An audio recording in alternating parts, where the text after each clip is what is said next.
Hello, welcome back to another video tutorial here at Geekatplay Studios. My name is Gary Miller. For something that is old and dilapidated like this is, there's a consideration that I want to take when I continue modeling it. If you look at some of the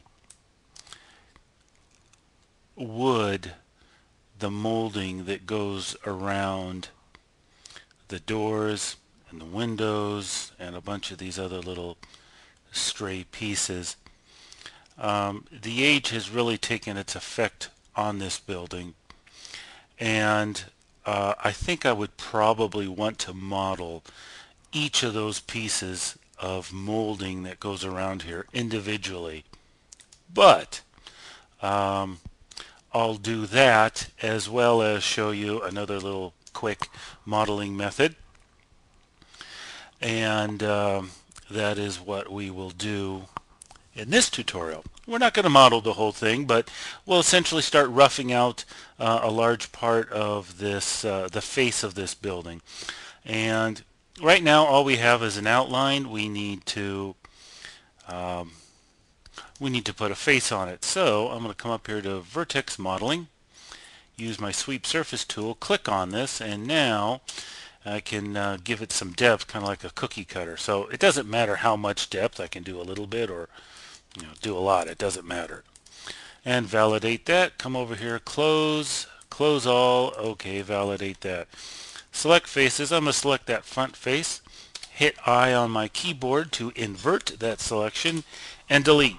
Now I've got a face on my building. What I want to do now, let me open up my image here. Come to a front view. Now that we are finished with it, I may want to make some final little adjustments here to the height of it. And I think I'm going to bring it down right to here, because now that I look a little closer, these are concrete steps, and the house is kind of raised. But I think if I go with this level right here, this height, I should be okay. All right, let me hide that again. Come to perspective. It's not very realistic, but it can work in some situations, and it certainly is quick. What I am going to do, let me Control Z and undo this. What I am going to do is I am going to create separate objects. And let me snap this into place there. Separate objects so that I can make them all kind of individually or differently shaped. It'll give me a little bit more, in my opinion, of a realistic appearance to this. Control D, duplicate that.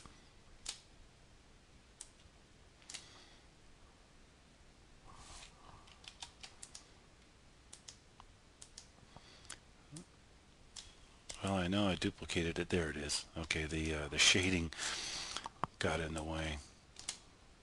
Couldn't see it. So by individually modeling pieces, I can come away with a better, more realistic look, especially if I choose to make some pieces larger,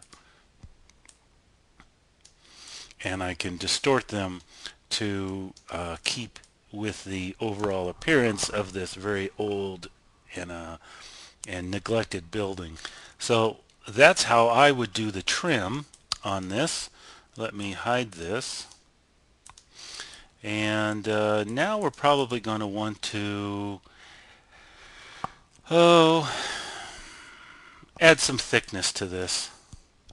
So let me use my Sweep Surface tool, and I'll just sweep forward.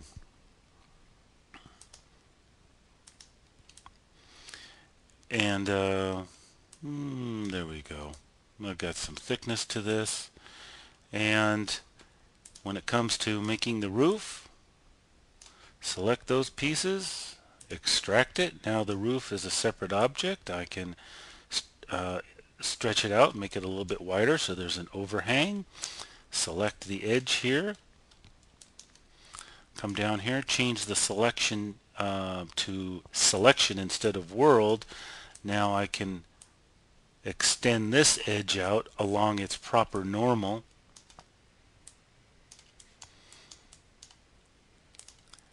And ooh, that one looks like it's going to give me some problems. I'll have to go to world.